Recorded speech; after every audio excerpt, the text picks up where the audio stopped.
Hydrogen hydrogen से जो question आता है वो एनसीईआरटी से डायरेक्ट आता है, चाहे वो नीट हो या जेईई मेंस हो। इस वजह से जो जो लाइन हम अंडरलाइन करते जाएंगे उससे रिलेटेड क्वेश्चंस भी डिस्कस करेंगे टॉपिक वाइज, तो तुम लोग भी अंडरलाइन करते जाना।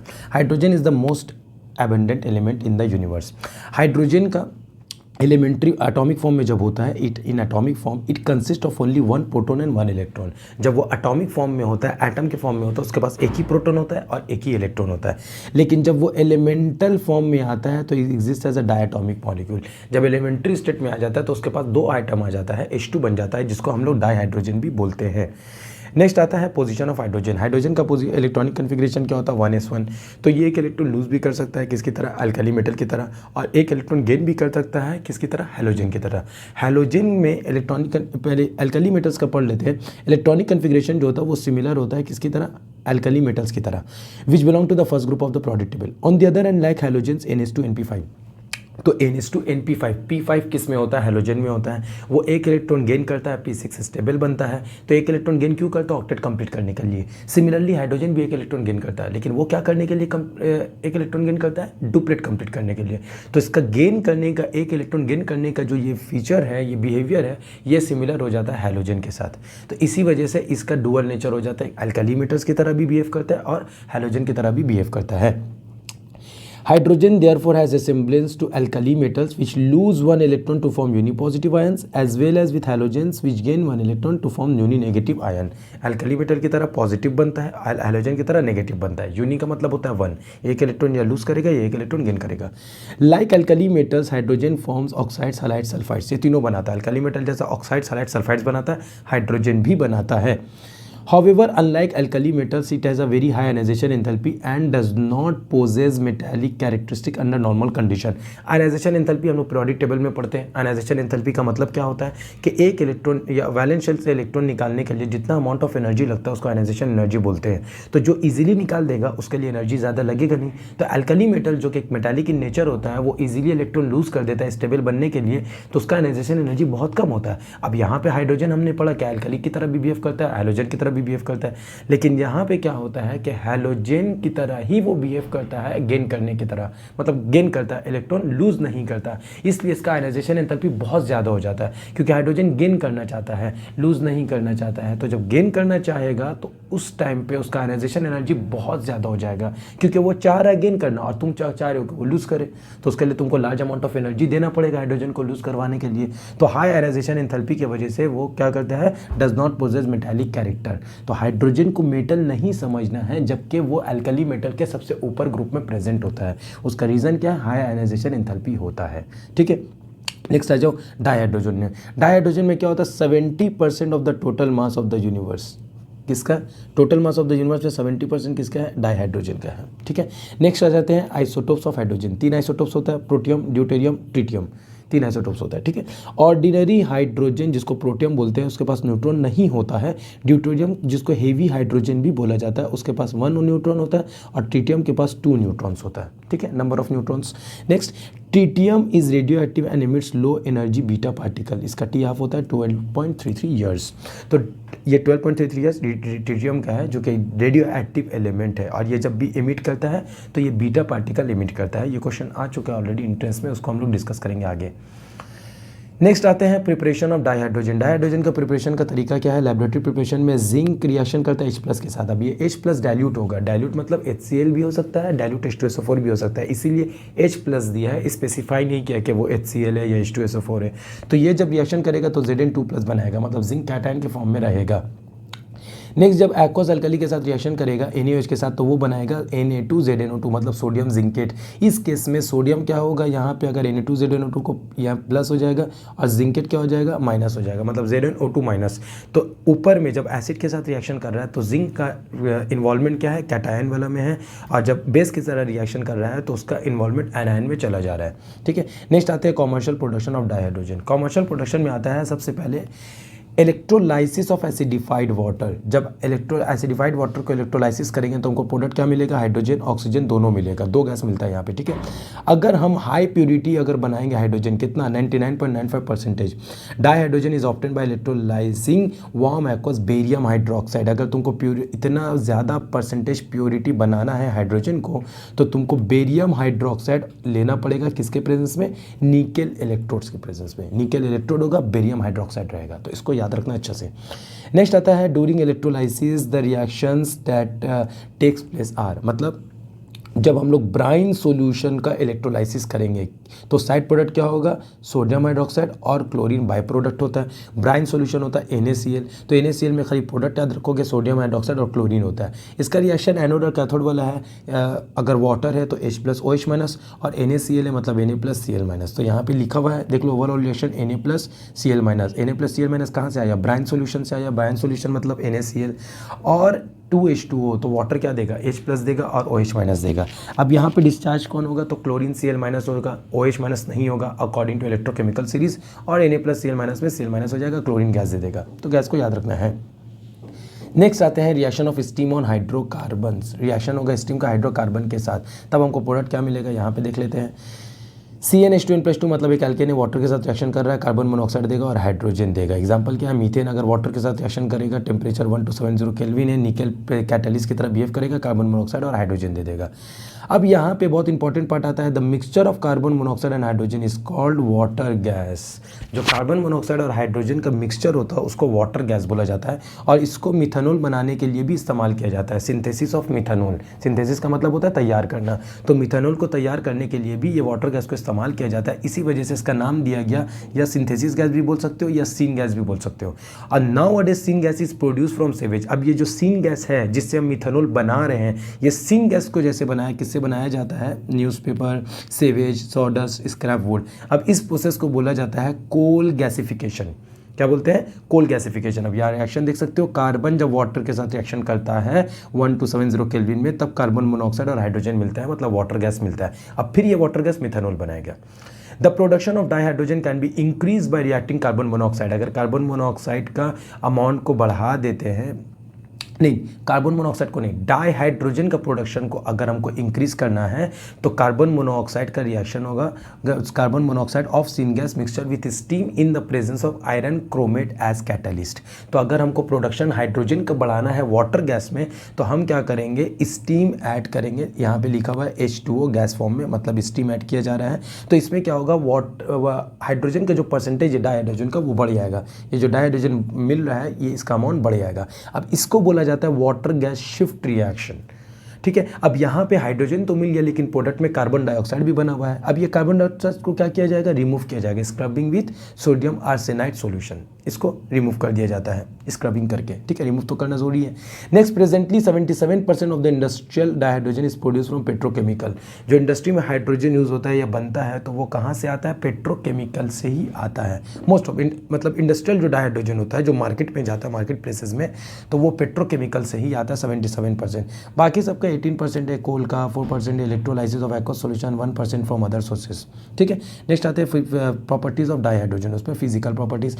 फिजिकल प्रॉपर्टीज है colourless, odourless, tasteless, combustible gas. Colourless भी, ओडरलेस भी, टेस्टलेस भी और कंबस्टिबल गैस भी, ये प्रॉपर्टी इंपॉर्टेंट है। It is lighter then air and insoluble in water.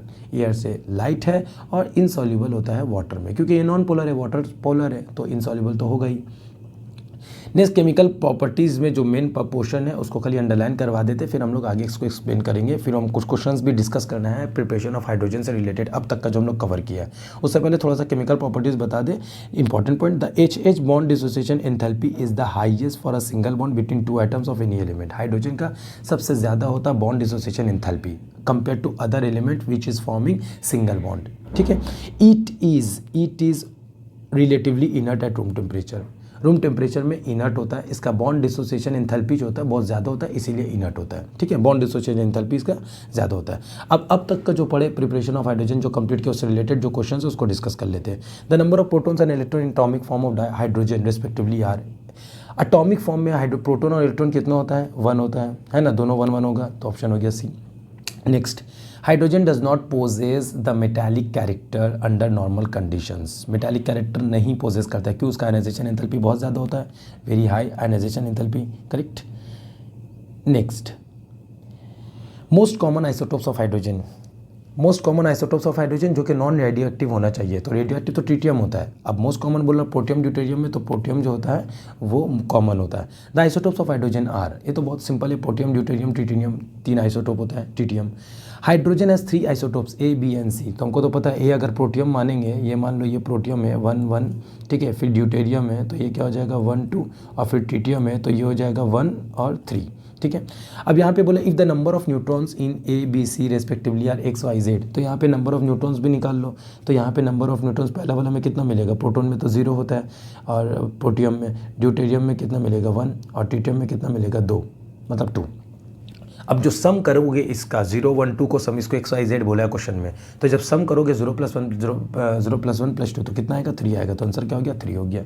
Next, radio active element emit alpha, beta and gamma rays and are characterized by their half-lives. The mass number of radioactive isotope of hydrogen is, तो radio active में hydrogen का जो isotope होता है radio active कौन होता है, tritium, उसका मास नंबर कितना होता है 3 होता है। Which of the following isotope of hydrogen is radio active, tritium होता है। Next, which of the following metal and acid are use to prepare hydrogen respectively, कौन सा यूज होता है, हाइड्रोजन, ये डाइल्यूट HCl यूज होता है, सब तो HCl है, H2SO4 नहीं है, डाइल्यूट HCl और ग्रैनुलेटेड जिंक, वहाँ पे अंडरलाइन कर लोगे ग्रैनुलेटेड जिंक, जो हम वहाँ पे मिस कर दिया, हम यहाँ पे दिखा रहे हैं ग्रैनुलेटेड जिंक प्रिपरेशन में, ये वाला पार्ट ग्रैनुलेटेड जिंक, ठीक है, इसको अंडरलाइन कर लेना है, हाईलाइट कर लेना। ग्रैनुलेटेड जिंक का मतलब क्या होता है, ग्रैनुलेटेड जिंक का मतलब होता है which contains impurity and that impurity act as a catalyst, catalyst की तरह बिहेव करता है, तो यहाँ पे हो जाएगा granulated zinc plus dilute HCl। Next, the isotope of hydrogen have the same electronic configuration and chemical properties, ठीक है, the only difference is in their rate of reaction, it is mainly due to their different क्या होगा, atomic mass होगा, एक का 1 एक का 2 एक का 3।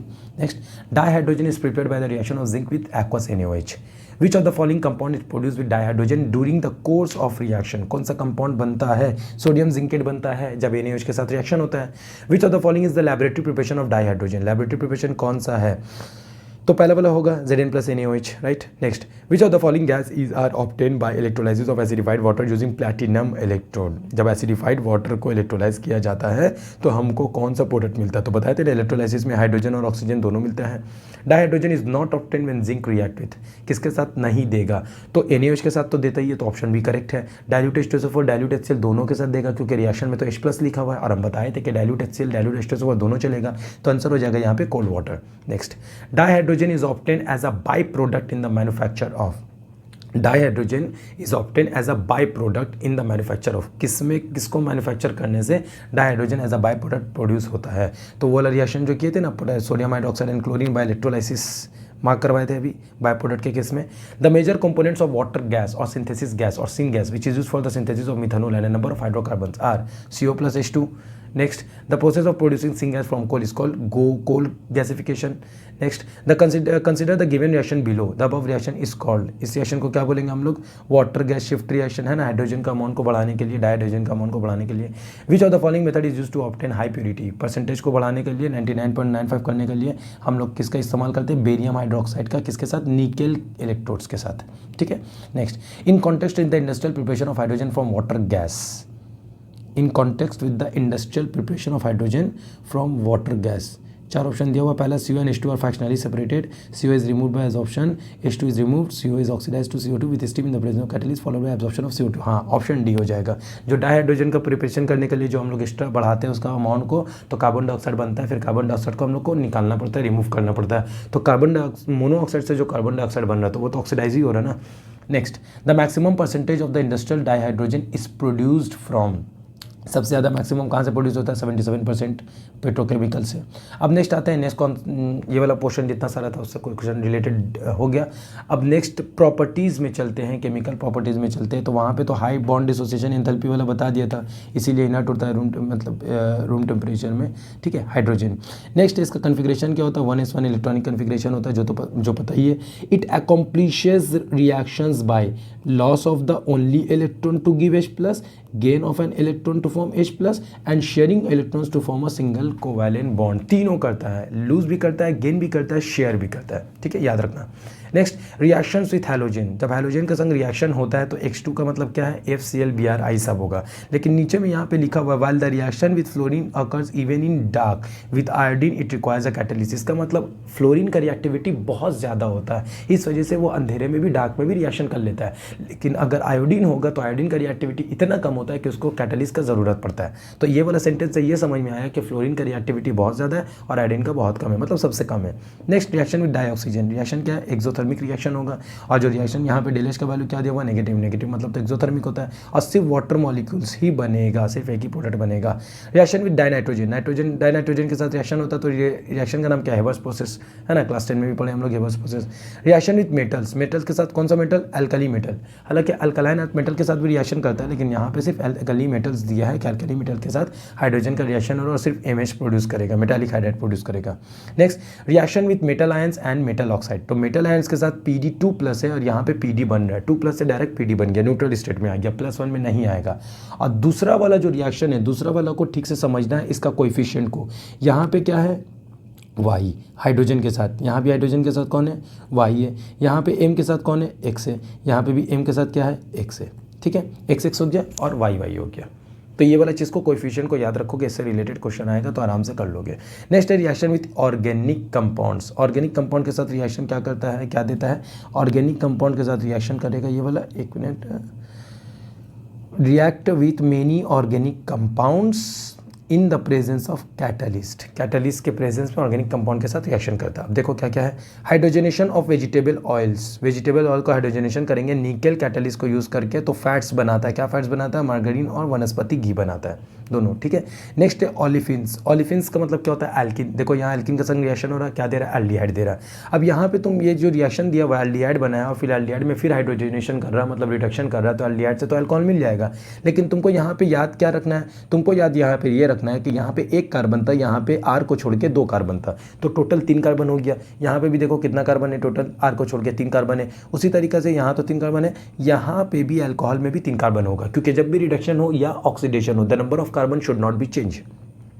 इसीलिए कार्बन को ध्यान में रखना है कि हमको एल्डिहाइड मिलेगा, फिर अल्कोहल मिलेगा और कार्बन जो रहेगा वो सेम रहेगा। सब्जेक्टिव क्वेश्चन है, इसको गो थ्रू कर लेना। यूजेज, ये बोर्ड स्टूडेंट के लिए बोल रहे हैं, एंट्रेंस वाले भी कॉन्सेप्ट को जानने के लिए ऐसे गो थ्रू कर सकते हो। Usages of dihydrogen. First usages क्या है, it is use in the manufacture. सब यूज़ पढ़ना नहीं है, खाली ये वाला याद रखना, it is use in the manufacture of bulk organic chemicals particularly methanol. ये रिएक्शंस दिया हुआ है, इसीलिए ये वाला पॉइंट को अच्छा से पढ़ लेना। CO+2H2 किसके प्रेजेंस में, कोबाल्ट कैटलिस्ट के प्रेजेंस में क्या देगा, मिथानॉल बना देगा, डायरेक्टली मिथानॉल बना देगा। ये तो पता ही है हम लोग को, वाटर गैस इस्तेमाल किया जाता है मिथानॉल का सिंथेसिस के लिए, इसीलिए तो उसको सिंगल्स बोला जाता है। वही रिएक्शन यहाँ पे दिया हुआ है कोबाल्ट कैटलिस्ट के प्रेजेंस में। अब और भी यूजेज है वो बाद में आ रहे, पहले हम कुछ क्वेश्चंस कर ले इससे रिलेटेड जो क्वेश्चंस है। The chemical behaviour and relative inertness of dihydrogen eight room temperature depends on, किसके ऊपर डिपेंड करता है, HH बॉन्ड डिसोसिएशन एंथैल्पी, जो कि बहुत ज़्यादा होता है। Next, which of the following is a physical property of dihydrogen. अब ऑब्वियसली कंबस्टिबल, क्योंकि कलर तो होता नहीं कलरलेस है, स्वीट स्मेलिंग होता नहीं टेस्टलेस है, बीटर टेस्ट होता नहीं टेस्टलेस है, तो कंबस्टिबल होगा। Consider the following reaction H2X2। देखो हाइड्रोजन के साथ रिएक्शन हो रहा है, तो सबसे ज़्यादा रिएक्टिविटी फ्लोरीन, सबसे कम आयोडीन। ऑप्शन क्या हो गया, A हो गया। Next, reaction of dihydrogen with dioxygen is an exothermic reaction, वो तो हमको भी पता है। The product form in this reaction is, क्या बना था, सिर्फ एक प्रोडक्ट बनता है। देखो तुम लोग को अंडरलाइन भी करवाया था, सिर्फ वाटर बनता है। जब हम लोग डाइहाइड्रोजन का रिएक्शन डाइऑक्सीजन के साथ होगा, सिर्फ वाटर बनेगा और कुछ नहीं। The chemical reactions of dihydrogen is accomplished by, कैसे कंप्लीट होता है, लूज भी करता है, गेन भी करता है, शेयर भी करता है, तो आंसर हो गया all of the above. Next, कार्बन+H2 कोबाल्ट कैटलिस्ट प्रोडक्ट क्या है, मिथानॉल है, ऑब्वियसली अभी हम लोग पढ़े। Hydrogenation of vegetable oil using nickel as a catalyst gives edible fat which is margarine and vanaspati ghee. Next, ये वाला देखो, ये रिएक्शन में क्या बोला था, कार्बन एटम क्या होना चाहिए, सेम होना चाहिए, एल्डिहाइड और अल्कोहल बनता है। तो ऑप्शन ए में एल्डिहाइड और अल्कोहल बना तो है, कितना कार्बन है, R को छोड़ के 3, और प्रोडक्ट अल्कोहल में भी 3, तो ये वाला आंसर हो जाना चाहिए। बी तो होगा नहीं क्योंकि अल्कोहल में 2 कार्बन हो गया है। सी होगा नहीं क्योंकि एसिड है। डी होगा नहीं क्योंकि एसिड है, एसिड तो बनता ही नहीं है, एल्डिहाइड और अल्कोहल बनता है। Next, which of the following reaction is correct for reduction of metal ions और metal oxides to their corresponding metal atoms. तो इसमें क्या है, कौन सा रिएक्शन बोला है इस करेक्ट है, तो ये वाला H2 प्लस PD बन रहा है, ये वाला करेक्ट है। क्यों? क्योंकि हाइड्रोजन का संग यहाँ पे Y है, यहाँ पे X है, तो गलत हो गया। यहाँ पे Y है, यहाँ पे Y है, लेकिन यहाँ पे M के साथ X है, यहाँ पे M के साथ Y आ गया। हम क्या बोला था, M का X है तो M के साथ X ही रहेगा, और H के साथ Y है तो Y ही रहेगा। इस तरीके से याद करवाया था। और लास्ट वाला में PD2 प्लस है और यहाँ से प्लस हो रहा, प्लस तो होता ही नहीं, डायरेक्ट PD बन जाता है, तो इसीलिए ऑप्शन ए करेक्ट है। The major component of rocket fuel used in the space research is, ये वाला भी हम लोग दोनों पढ़ेंगे। यहाँ पे इस यूजेस जो अभी बचा हुआ है उससे 2 क्वेश्चन होगा। देखो यहाँ पे क्या लिखा हुआ है, it is use as a rocket fuel in space research. It मतलब हाइड्रोजन, डाइहाइड्रोजन। फिर नेक्स्ट क्या लिखा हुआ है, dihydrogen is use in fuel for generating electrical energy, electrical energy के लिए भी इस्तेमाल किया जाता है। ठीक है, यहाँ पे देखो क्या लिखा हुआ है, the major component of rocket, तो यहाँ पे क्या हो जाएगा, dihydrogen. The gas use in the fuel for generating the electrical energy, क्या हो जाएगा, हाइड्रोजन हो जाएगा। ठीक है, ये कंप्लीट। नेक्स्ट आते हैं हाइड्राइड्स में। हाइड्राइड्स क्या होता है, hydrogen under certain reaction conditions combine with almost all elements except noble gases. Noble gases के साथ कॉम्बाइन नहीं होता है, नोबल गैस से कॉम्बाइन नहीं होता है। 3 टाइप का हाइड्राइड्स होता है, एक होता है आयनिक, कोवैलेंट, फिर मेटालिक। मेटालिक को नॉन स्टोचोमेट्रिक भी बोलते हैं। अब ये जो आयनिक है ये एस ब्लॉक एलिमेंट का करता है, जो कोवैलेंट या मॉलिक्यूलर है वो पी ब्लॉक करता है, और जो नॉन स्टोचोमेट्रिक है वो डी ब्लॉक करता है। ठीक है, अब एक एक करके हम इसको पढ़ेंगे। पहले आ जाओ आयनिक और सलाइन हाइड्राइड्स में, क्या है बताते हैं। पहले एस ब्लॉक एलिमेंट अंडरलाइन कर देना है, एस ब्लॉक एलिमेंट्स बनाता है। नेक्स्ट क्या है, in the significant character, however significant covalent character is found in the latter metallic hydrides such as LiH, BH2 and MgH2। ये 3 जो है इसके अंदर कोवैलेंट कैरेक्टर आ जाता है according to Fajans rule. In fact BH2 and MgH2 are polymeric in nature. 3 में से 2 जो है इन नेचर उसका पॉलीमरिक होता है। The ionic hydrides are crystalline भी है, नॉन वोलाटाइल भी है और नॉन कंडक्टिंग है। किस स्टेट में, सॉलिड स्टेट में। ठीक है, हो गया। However their melts conduct electricity and on electrolysis liberated dihydrogen gas at anode which confirm the existence of H- ions. ठीक है, तो इलेक्ट्रोलाइसिस जब हम लोग करेंगे तो ये क्या करेगा, डाइहाइड्रोजन गैस कहाँ पे देगा, एनोड में देगा। नेक्स्ट है सलाइन हाइड्राइड्स, जिसका फॉर्मूला क्या है, NaH। ये क्या बनाता है, NaOH प्लस H2। अब यहाँ पे अगर देखेंगे सलाइन हाइड्राइड जब वाटर के साथ रिएक्शन कर रहा है तो मीडियम का नेचर क्या होगा, मीडियम का नेचर यहाँ पे हो जाएगा बेसिक। क्यों, क्योंकि NaOH बना है तो वो तो बेसिक हो गई। ठीक है, नेक्स्ट यहाँ पे क्या लिखा हुआ है, लिथियम का रिएक्शन दिया हुआ है, hydride is rather unreactive. Lithium hydride जो होता है वो अनरिएक्टिव होता है। अब ये वाला जो रिएक्शन दिया हुआ लिथियम हाइड्राइड का, कि जब रिएक्शन करेगा कहाँ पे करेगा, बहुत कम जगह करता है, तो कम जगह जो करता है वो रिएक्शन दे दिया है कि कहाँ करता है। ठीक है, नेक्स्ट कोवैलेंट और मॉलिक्यूलर हाइड्राइड्स कौन कौन से होते हैं, example CH4, NH3, H2 and HF। ये चारों क्या, कोवैलेंट भी बोल सकते हो या मॉलिक्यूलर हाइड्राइड भी बोला जा सकता है। अब इस पर 3 टाइप आता है, एक होता है इलेक्ट्रॉन डिफिशिएंट जिसका ऑक्टेट कंप्लीट नहीं है, एक है इलेक्ट्रॉन प्रिसाइज जिसका ऑक्टेट कंप्लीट है, और तीसरा इलेक्ट्रॉन रिच हाइड्राइड जिसका ऑक्टेट कंप्लीट के साथ साथ लोन पेयर भी है, एक्स्ट्रा इलेक्ट्रॉन भी है। ठीक है, एग्जाम्पल क्या है, B2H6 जो कि एग्जाम्पल किसका होगा, इलेक्ट्रॉन डेफिशिएंट का होगा। ये कौन सा एलिमेंट है, ग्रुप 13 इलेक्ट्रॉन डेफिशिएंट होता है। ठीक है, इलेक्ट्रॉन डेफिशिएंट कंपाउंड यहाँ पे लिखा हुआ है। नेक्स्ट आते हैं इलेक्ट्रॉन प्रिसाइज कंपाउंड, ये कौन करता है, ग्रुप 14, एग्जांपल क्या है, CH4। ठीक है, फिर आते हैं इलेक्ट्रॉन रिच हाइड्राइड्स, ये कौन करता है, 15 से लेकर 17 तक। इसका क्या होता है, लोन पेयर। किस के पास, नाइट्रोजन अमोनिया के पास 1 लोन पेयर, वाटर के पास 2 लोन पेयर और HF के पास 3 लोन पेयर। ठीक है, नेक्स्ट आते हैं, नेक्स्ट है तुम्हारा मेटालिक और नॉन स्टोचोमेट्रिक, और ये देता कौन है, ये D block and A block देता है। D और A ब्लॉक एलिमेंट इसमें होता है। उसके बाद लिखा हुआ group 7, 8 and 9 do not form hydride. 7, 8, 9 जो होता है वो हाइड्राइड फॉर्म नहीं करता है। Even from group 6 only chromium form CrH। Group 6 से भी सिर्फ क्रोमियम ही हाइड्राइड फॉर्म करता है और कोई इसमें फॉर्म नहीं करता है। नेक्स्ट देख लो, being deficient in hydrogen for नहीं ये वाला नहीं, एक मिनट, फॉर एग्जाम्पल, ये एग्जाम्पल है नॉन स्टोचोमेट्रिक का, इतना सारे एग्जाम्पल है, ये सब एग्जाम्पल को मार्क कर लेने का है। ठीक है, नेक्स्ट क्या है, इसको इंटरस्टिशियल हाइड्राइड भी बोला है। कंसिक्वेंटली दे वर टर्म्ड एज इंटरस्टिशियल हाइड्राइड। कौन सा, नॉन स्टोचोमेट्रिक या डी ब्लॉक एलिमेंट वाला को। ठीक है, however recent studies have shown that except for hydrides of Na, Pd, Ce and Ac, except for hydride these other hydrides of this class have lattice different from that of the parent metal। ये 4 को छोड़ के ये 4 जो होता है ये थोड़ा एक्सेप्शनल होता है, इसका डिफरेंट लैटिस नहीं होता है। Next, some of the metals example Pd और Pt। PD और PT can accommodate a very large volume of hydrogen. PD का साइज बहुत बड़ा होता है, वो लार्ज वॉल्यूम ऑफ हाइड्रोजन को एकोमोडेट कर लेता है and therefore can be use as a storage media. This property has high potential for hydrogen storage and a source of energy. Hydrogen storage का भी काम आ जाता है और सोर्स ऑफ एनर्जी का भी काम आ जाता है, एनर्जी प्रोड्यूसर बन जाता है। नेक्स्ट क्वेश्चन क्या है 9.3 में, ये वाला क्वेश्चन देखने वाला है। Can phosphorus with auto electronic configuration 3s2 3p3 form PH5? Answer खाली इंट्रेंस वालों ये याद रखो, it can not form PH5। इतना ऑक्सीडेशन स्टेट हायर लेवल पे नहीं जा पाएगा, ठीक है, हाइड्रोजन का प्रॉपर्टी की वजह से, क्योंकि इतना पॉजिटिविटी नहीं बना पाएगा, फॉस्फोरस उतना दूर नहीं जा सकेगा +5 तक, ठीक है। नेक्स्ट आते हैं वाटर में। वाटर में यहाँ वाला पोर्शन से कुछ करने का नहीं है, लेकिन जो पार्ट पोर्शन करने वाला है उसको स्टार्ट करने से पहले कुछ क्वेश्चन हम लोग डिस्कस कर लेते हैं हाइड्राइड से related. Which of the following does not react with hydrogen even at room temperature to form corresponding hydrides? कौन रिएक्शन नहीं करता है? अभी पढ़े noble gases. Dihydrogen under certain reaction conditions combine with almost all elements except noble gases to form binary compound. The binary compound are called hydrides obviously. When electric current is pass through an ionic hydride in the molten state, जब ionic hydride में electric current pass किया जाता है तो हमको मिलता क्या? Hydrogen is liberated at the anode, पढ़े थे ना, हाइड्रोजन एनोड में बनता है। Ionic hydrides react with water to give, ionic hydride जब वाटर के साथ रिएक्शन करता है तो बेसिक सोल्यूशन देता है। वो जो सलाइन हाइड्राइड पड़ा था NaH, तो वो क्या देता था? NaOH+H2, तो NaOH तो बेसिक इन नेचर है। Which of the following is covalent and polymeric in structure? Both BnC BH2 और MgH2 दोनों होता है। Which of the following is incorrect? कौन सा रिएक्शन इनकरेक्ट है?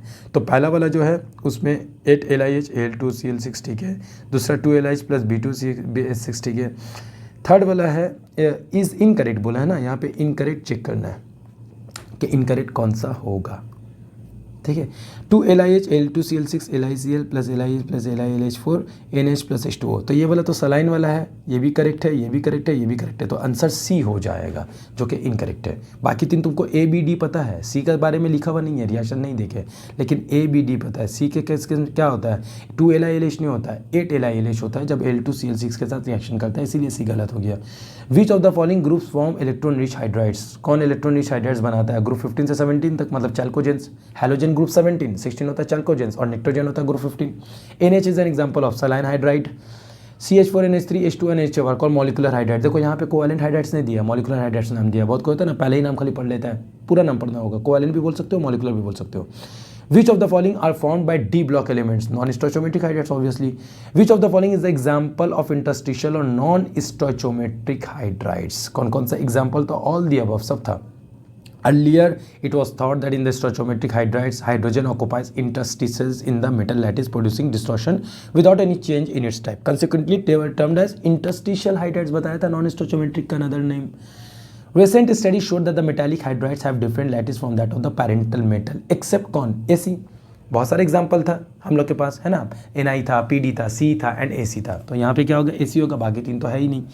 Some of the metals, example PD, PT, can accommodate a very large volume of hydrogen and therefore can be used as a storage media. This property has high potential for hydrogen storage and source of energy.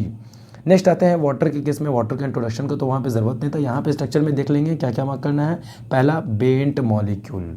Molecule क्या होता है? Bent like structure होता है जो कि बना हुआ है। एंगल कितना होता है? 104.5। और हाईली क्या होता है? पोलर मॉलिक्यूल होता है। कौन? Water. Associated together by hydrogen bond के साथ एसोसिएटेड होता है, हाइड्रोजन बॉन्डिंग पॉइंट इसलिए ज़्यादा हो जाता है। क्रिस्टलाइन फॉर्म ऑफ वाटर को क्या बोला जाता है? आइस बोला जाता है। पूरा मार्क कर लेने का है। At atmospheric pressure ice crystallises in the hexagonal form. Density of ice जो होता है वो वाटर से कम होता है, इसी वजह से वो फ्लोट करता है पानी के ऊपर। तो विंटर सीजन के टाइम पे यहाँ पे लिखा हुआ है winter season ice found on the surface of a lake provide thermal insulation. ऊपर में बन जाता है, नीचे जाएगा नहीं अंदर, इसीलिए सर्वाइव जो एक्वाटिक लाइफ होता है वो सेफ रहता है। नेक्स्ट आते हैं हम लोग केमिकल प्रॉपर्टीज ऑफ वाटर में। स्ट्रक्चर देख लेना केमिकल प्रॉपर्टीज ऑफ वाटर में। सबसे पहले एम्फोटेरिक एम्फोटेरिक का मतलब क्या होता है, जो एसिड की तरह भी बिहेव करे और बेस की तरह भी बिहेव करे, दोनों रिएक्शन यहाँ पे दिया हुआ है। इसको बोला जाता है auto protolysis, self ionization of water take place as follows. Auto protolysis दोनों करेगा, ठीक है, ए प्रोटोन लेगा भी प्रोटोन देगा भी, दोनों करता है। रिडॉक्स रिएक्शंस इन्वॉल्विंग वाटर, तो रिडॉक्स रिएक्शन में क्या करेगा, ये reduce to dihydrogen by water can be easily reduce to dihydrogen, water reduce हो जाता है। अब यहाँ पे तुम साइन अगर देखोगे सोडियम का, मतलब चार्ज देखोगे तो 0 होता है, और यहाँ पे कितना होता है, +1 होता है, तो ये ऑक्सीडाइज हो गया। तो ऑक्सीडाइज अगर ये हुआ तो वाटर क्या हुआ होगा, वाटर रिड्यूस हुआ होगा। दूसरा रिएक्शन क्या है, दूसरा रिएक्शन यहाँ पे हम लोग का ड्यूरिंग फोटोसिंथेसिस, फोटोसिंथेसिस में क्या होता है, water is oxidise to oxygen. तो फोटोसिंथेसिस में ऑक्सीडाइज हो रहा है और ऊपर वाला में रिड्यूस हो जा रहा है, ठीक है, जब वो Na के साथ रिएक्शन कर रहा है। तो with fluorine also it is oxidise to O2, fluorine के साथ भी वो ऑक्सीडाइज ही हो जाता है। नेक्स्ट हाइड्रोलाइसिस का रिएक्शन नॉर्मल रिएक्शन है, देख लेने का है, ठीक है, जितना सारा रिएक्शन है तीनों देख लोगे। हाइड्रेट्स फॉर्मेशन, हाइड्रेट फॉर्मेशन में पहला है कोऑर्डिनेटेड वाटर जो होगा CrH2O6 3Cl- बाहर में। इंटरस्टिशियल वाटर में क्या होगा, BaCl2.2H2O। और हाइड्रोजन बॉन्डेड वाटर में क्या होगा, 4 वाटर यहाँ पे, 1 वाटर बाहर में इसके साथ रहेगा। ये क्या हो गया, थोड़ा सा लेट मी चेंज, हाँ ठीक है, ये वाला just hold on. Hydrate formation में ये थोड़ा सा इधर उधर हो गया, जस्ट होल्ड ऑन, अब ठीक है। तो यहाँ पे इस एक वाटर मॉलिक्यूल जो होगा वो बाहर में रहेगा और बाकी 4 अंदर रहेगा, किसमें, CuSO4.5H2, जिसको ब्लू विट्रियोल बोला जाता है। अब ये वाला क्वेश्चन देखो, how many hydrogen bonded water molecule are associated in CuSO4.5H2, कितना, ओनली 1 वाटर मॉलिक्यूल, याद रखना। Next, hard and soft water, rain water is almost pure, rain water pure होता है। Presence of calcium and magnesium salt in the form of hydrogen carbonate, chloride and sulphate, तीनों हैं, carbonate भी है, chloride भी है, सल्फेट भी है, तीनों हार्डनेस का वजह है, ठीक है, वाटर को हार्ड बना देता है। अब हार्ड वाटर जो है does not give leather with soap, foam नहीं फॉर्म करता है, जिसको झाग बोला जाता है सोप के साथ, अगर हार्ड वाटर है तो। Water free from soluble salt of calcium and magnesium, मतलब अगर हार्ड नहीं है वो सॉफ्ट वाटर होता है और वो लेदर देता है सोप के साथ, इजीली आराम से देगा, बहुत झाग फॉर्म होगा, ठीक है। Hard water forms scum precipitate, hard water जो है प्रेसिपिटेट बनाता है किसके साथ, सोप के साथ, और वो सोप है क्या, सोडियम स्टेरेट, फॉर्मूला क्या, ये वाला फॉर्मूला है, ठीक है। और react with hard water to form precipitate, और CaMg स्टेरेट को बाहर निकाल देता है, प्रेसिपिटेट बना देता है। It is therefore unsuitable for laundry, laundry के लिए ये सुइटेबल नहीं होता है। नेक्स्ट आते हैं, हार्डनेस ऑफ वाटर 2 टाइप का होता है, एक होता है टेम्प्रोरी और एक होता है परमानेंट।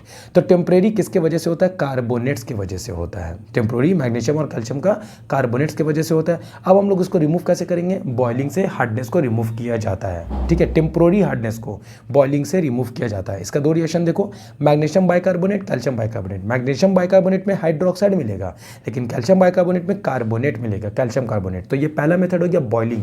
दूसरा मेथड नाम है क्लार्क्स मेथड। क्लार्क्स मेथड में भी क्या होता है, सेम चीज, कैल्शियम बाइकार्बोनेट है तो कैल्शियम कार्बोनेट, और मैग्नीशियम बाइकार्बोनेट है तो मैग्नीशियम हाइड्रोक्साइड तो मिलेगा, साथ में कैल्शियम कार्बोनेट यहाँ पे भी मिल जाता है क्लार्क्स मेथड में, ठीक है।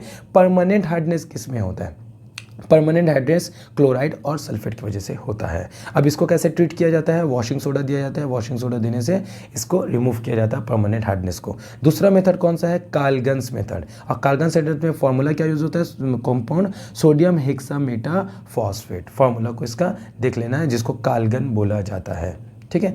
नेक्स्ट आते हैं यहाँ पे, the complex ion keeps the Mg2+ and Ca2+ ions in solution. जो कॉम्प्लेक्स आयन होता है वो 2 कैटायन को, क्या बोले, 2 कैटायन को, Mg2+ और Ca2+ को सॉल्यूशन में रखना है, प्रेसिपिटेट बनने नहीं देता है। तीसरा क्या है, तीसरा है ion exchange method. This method is also called zeolite permutit process भी बोला जाता है। हाइड्रेटेड सोडियम एल्यूमिनेट सिलिकेट, जिसका फॉर्मूला यहाँ पे दिया हुआ है, और इसको शॉर्ट में NaZ भी लिखा जाता है, और NaZ का रिएक्शन यहाँ पे M2+ मेटल के साथ होके Na+ बन जाता है, मेटल मैग्नीशियम या कैल्शियम होगा। अब इसको अगर वापस तुम फर्दर अगर चाहते हो तो मिल सकता है, एक्वा सोडियम क्लोराइड डालने से वापस तुमको ये वाला मिल जाएगा। तो it is regenerated for further use by treating with an aqua sodium chloride solution, ठीक है। Next, synthetic resins method. इसमें क्या होता है, this method is more efficient than zeolite process, ये ज़्यादा एफिशिएंट है। यहाँ पे होता क्या है, cation exchange resin contain large organic molecule, cation exchange resin large molecule को कंटेन करता है with SO3H group and are water insoluble. यहाँ तक हो गया। उसके बाद आयन एक्सचेंज रेजिन RSO3H, अब ये आयन एक्सचेंज रेजिन है, is change to RNA by treating it with NaCl। ये आयन एक्सचेंज है और वो वाला कैटायन एक्सचेंज था, ठीक है। The resin exchange Na plus ions with Ca2 plus Mg2 plus ion present in hot water to make the water soft. ये interchange करता है ताकि कैल्शियम और मैग्नीशियम को हटा दिया जाए और वाटर सॉफ्ट हो जाए। The resin can be regenerated again by adding NaCl solution, डालो फिर से वापस मिल जाएगा। In this cation exchange process H plus exchanges for Na plus Ca2 plus Mg2 plus and other cations present in water. Water में जो present होता है उसको एक्सचेंज करता है हाइड्रोजन इस प्रोसेस में, वाटर हार्ड वाटर से सॉफ्ट वाटर बनाने में। This process result in proton release and thus makes the water acidic. Water को एसिडिक बना देता है, प्रोटोन रिलीज करेगा, H प्लस बनाएगा, और H प्लस अगर सॉल्यूशन में बनेगा तो वो क्या बन जाएगा, वो एसिडिक बन जाएगा। In the anion exchange process, जब एन आयन एक्सचेंज प्रोसेस होगा तब क्या रिएक्शन होगा वो भी हम लोग आगे पढ़ेंगे, पहले क्वेश्चन देख लेते हैं। The above reaction is known as autoprotolysis, mark कराए थे। Identify the structure of water in the gaseous phase, क्या होगा, बेंट स्ट्रक्चर होगा। नेक्स्ट होगा in which of the following reactions H2O acts only as a Bronsted acid। In which of the following reaction H2O act as only as a Bronsted acid। कहाँ पे Bronsted acid की तरह behave करा, Bronsted acid मतलब जहाँ पे H plus देता है, तो यहाँ पे तो OH माइनस दे रहा है, ठीक है, सॉरी H प्लस तो यहीं पे दे रहा है। In which of following H2 act as only as a Bronsted acid, हाँ ये वाला यहाँ पे H प्लस दे रहा है, यहाँ पे गेन कर रहा है, यहाँ पे गेन कर रहा है, तो आंसर ए हो जाएगा। The density of water is less in its solid state. Water का जो डेंसिटी होता है वो सॉलिड स्टेट में कम होता है, क्यों, बिकॉज रीज़न क्या है, in solid state water molecule arrange in highly ordered open cage like structure. Cage like structure होता है ये, हम लोग वाटर जब हम लोग पढ़ते हैं हाइड्रोजन बॉन्डिंग के बारे में, केमिकल बॉन्डिंग चैप्टर में, तो वहाँ पे केज लाइक स्ट्रक्चर के बारे में पढ़ते हैं। How many coordinated water molecules are associated in CrH2O6 Cl3। Coordinated molecule water molecule कितना है क्रोमियम के साथ, ऑब्वियसली 6 है। Consider the following reaction given below. Fluorine का रिएक्शन वाटर के साथ, in the above reaction water act as an, water किस तरीके से एक्ट कर रहा है, तो यहाँ पे फ्लोरीन का चार्ज कितना है, 0 है, और यहाँ पे कितना हो गया, -1, तो ये क्या हो गया, रिड्यूस हो गया, तो रिड्यूस कौन किया, वाटर किया, तो रिड्यूसिंग एजेंट की तरह ये बिहेव कर रहा है। A water sample is said to contain permanent hardness if water contains, permanent hardness बोला जा रहा है, परमानेंट हार्डनेस। तो परमानेंट हार्डनेस किसके वजह से आता है, एक आता है टेम्पोररी और एक आता है परमानेंट। टेम्पोररी होता है कार्बोनेट्स की वजह से, परमानेंट होता है क्लोराइड और सल्फेट्स की वजह से, तो आंसर हो गया option A. Next, the temporary hardness of a water sample is due to compound x.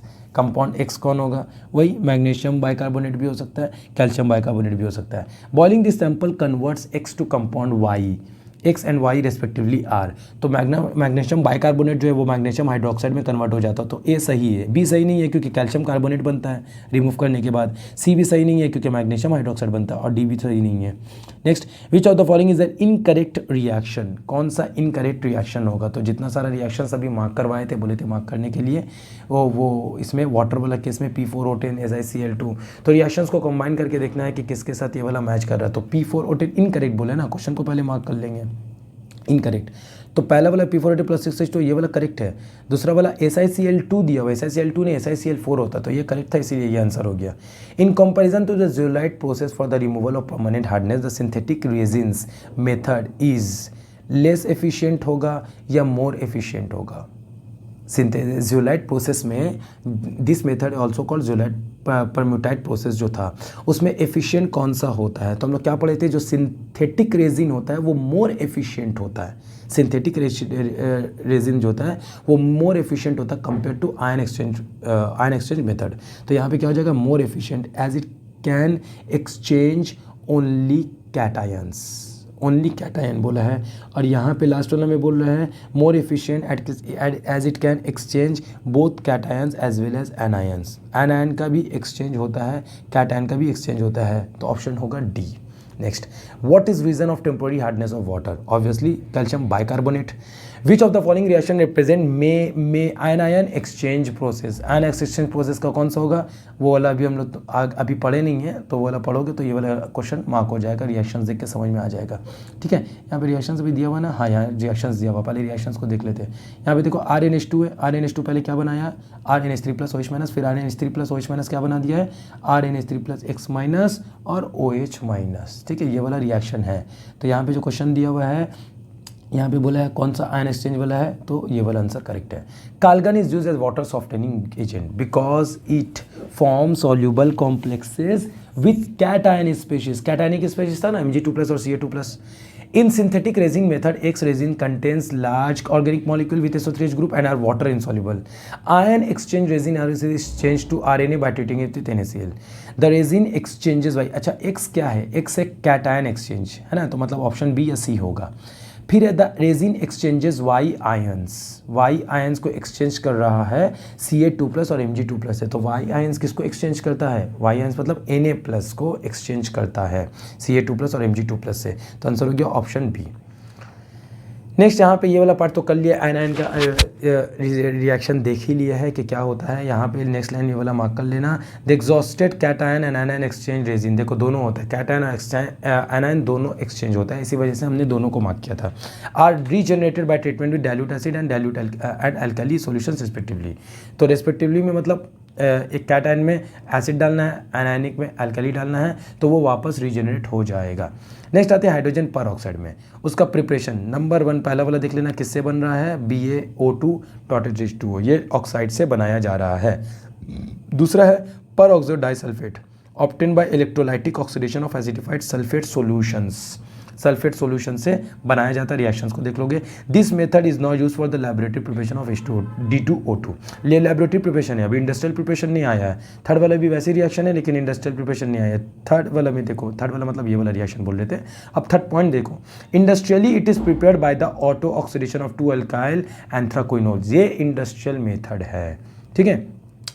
उसके बाद फिजिकल प्रॉपर्टीज़ है, फिजिकल प्रॉपर्टीज़ में उतना नहीं देखना है। आज ये जो क्वेश्चन है वॉल्यूम वाला, ये वाला को हम एंडिंग में डिस्कस करेंगे, न्यूमेरिकल बेस्ड क्वेश्चन, इससे बहुत सारा फार्मूला भी 2-3 फार्मूला भी होता है, कॉन्सेप्ट भी है, स्ट्रेंथ परसेंटेज, वो हम लास्ट में डिस्कस करेंगे, तो ये न्यूमेरिकल समझ में आ जाएगा।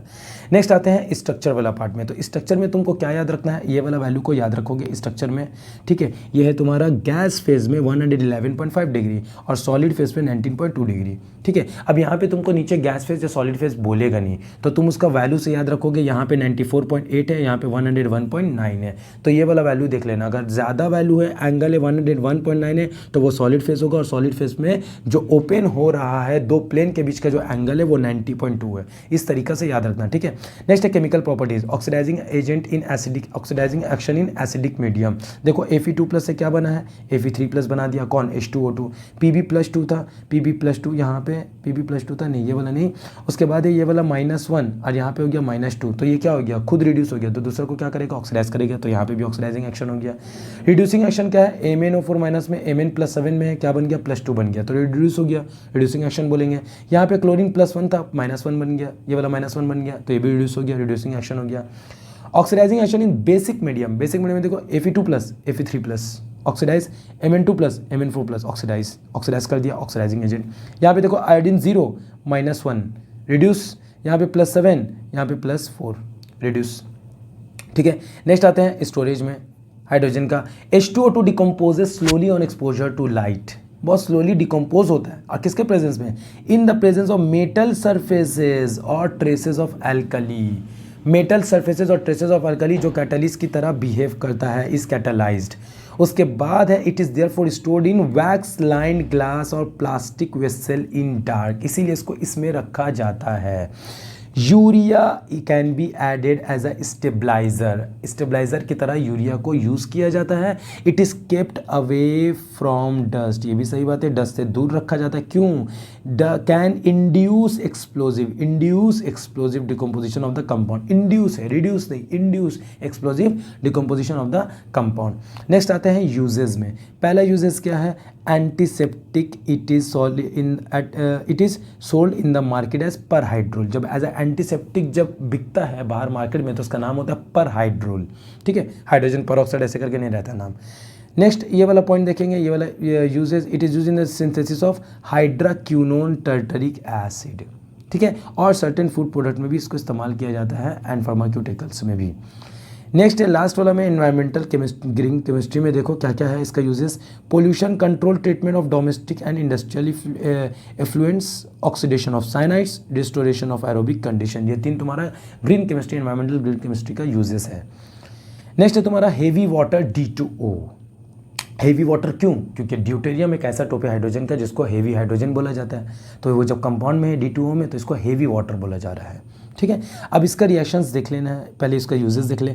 It is extensively use as a moderator in nuclear reactors, उसमें इसका इस्तेमाल होता है मॉडरेटर में। And in exchange reactions for the study of reaction mechanism, it can be prepared by exhaustive electrolysis of water or as a by product in some fertiliser industries, by product की तरह और exhaustive electrolysis में भी इस्तेमाल होता है। It is use for the preparation of other deuterium compounds, उसमें भी इस्तेमाल इसको किया जाता है, दूसरा ड्यूटेरियम कंपाउंड बनाना है तो इसको यूज़ करेंगे। अब नेक्स्ट इसका रिएक्शन D2O का रिएक्शन जब CaCO2 के साथ होगा, CaCO2 क्या कैल्शियम कार्बाइड है, ये वही कंपाउंड है जो वाटर के साथ रिएक्शन करके एसिटिलीन बनाता है ऑर्गेनिक चैप्टर में।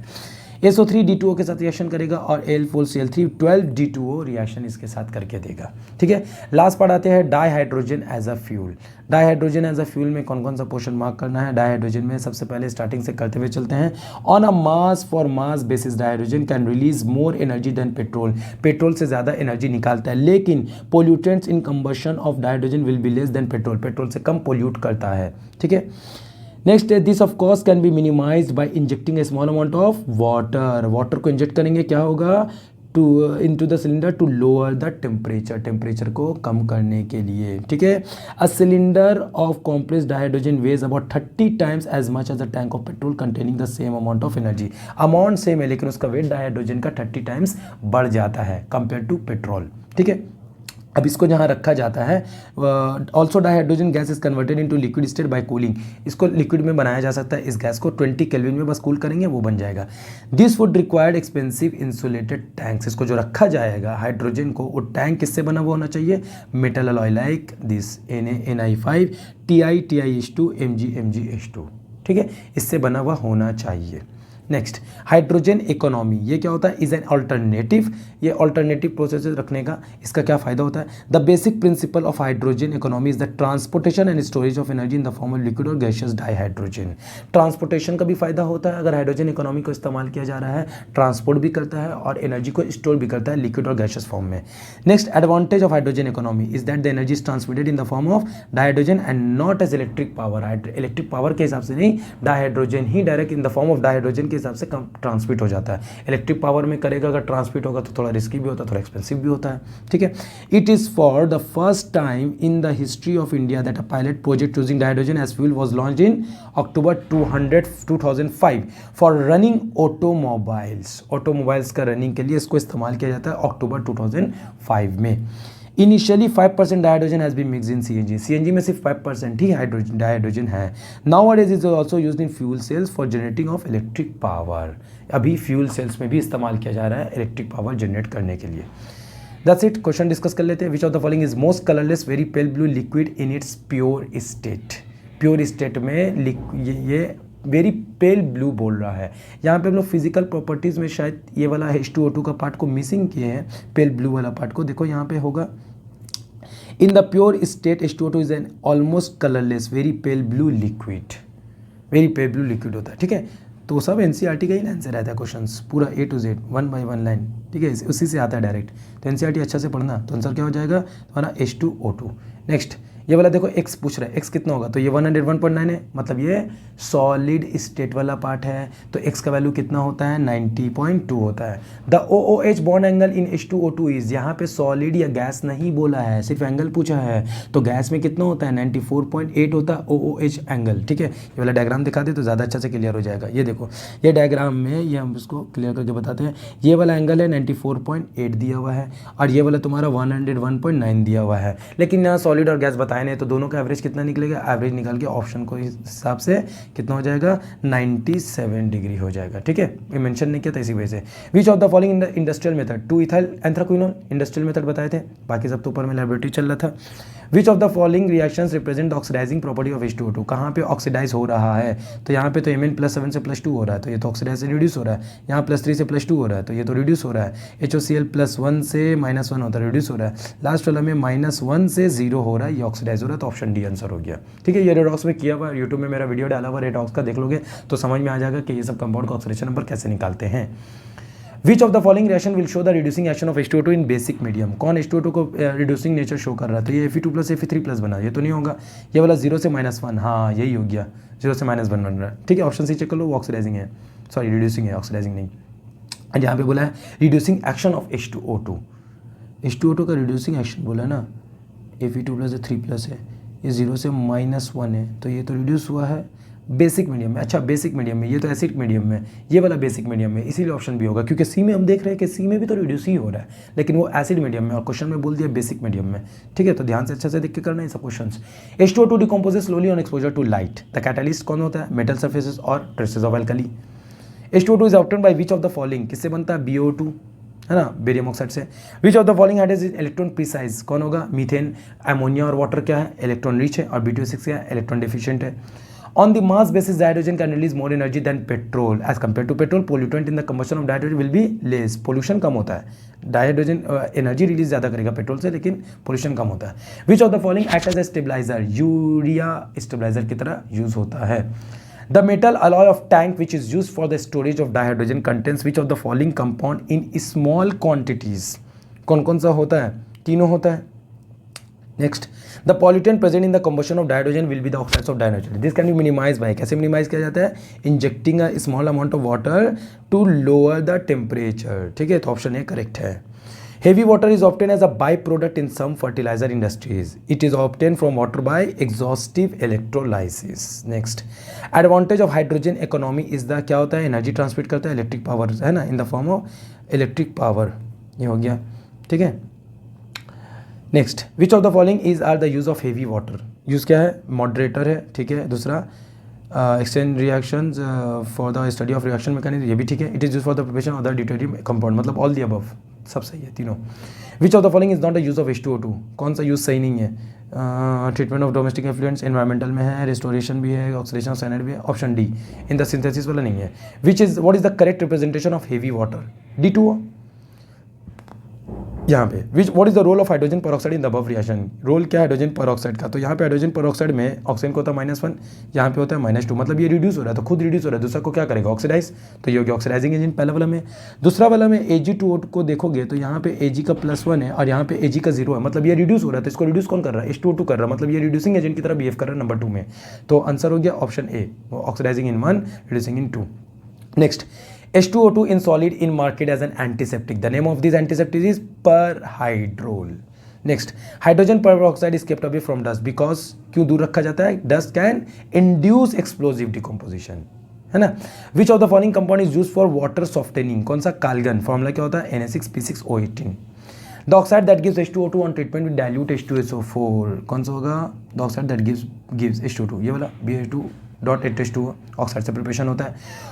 Which of the following fuel is used for running the automobile first time in the history of India during October 205? कौन सा इस्तेमाल किया गया था? डाइहाइड्रोजन को किया गया था, डाइहाइड्रोजन के बारे में पढ़ा था ना as a fuel. From the following statement regarding H2O2 choose the correct incorrect statement. It has to be stored in plastic wax और प्लास्टिक और wax line glass bottle in dark, ये करेक्ट है। इनकरेक्ट बोला है यहाँ पे, क्या बोला है? इनकरेक्ट पूछा गया है। It has to be kept away from dust, ये भी करेक्ट है। It can act only as an oxidising agent, ये गलत आंसर है, क्योंकि रिड्यूसिंग भी तो कर सकता है। Next, Step 1, the process of producing syngas is called gasification of coal. That is true. Step 2, the composition of syngas is CO plus CO2 plus H2. अच्छा CO2 कहाँ से आ गया? ये तो गलत है, स्टेटमेंट 2। तो आंसर क्या हो गया? Statement 1 is true, statement 2 is false, option B. Next, the method use to remove temporary hardness of water is, पहला है बॉइलिंग, दूसरा है क्लार्क्स मेथड, है ना। नेक्स्ट, non stoichiometric hydrides are formed by, non stoichiometric मतलब डी ब्लॉक एलिमेंट, तो ये वाला तुम्हारा डी ब्लॉक तो नहीं है, ये भी डी ब्लॉक नहीं है, ये वाला भी डी ब्लॉक नहीं है, तो आंसर हो गया पैलेडियम और वैनेडियम, ये दोनों डी ब्लॉक एलिमेंट है, ठीक है। नेक्स्ट आ जाओ वॉल्यूम स्ट्रेंथ, जो न्यूमेरिकल्स वाला बोले थे स्टार्टिंग में कि हम बता देंगे।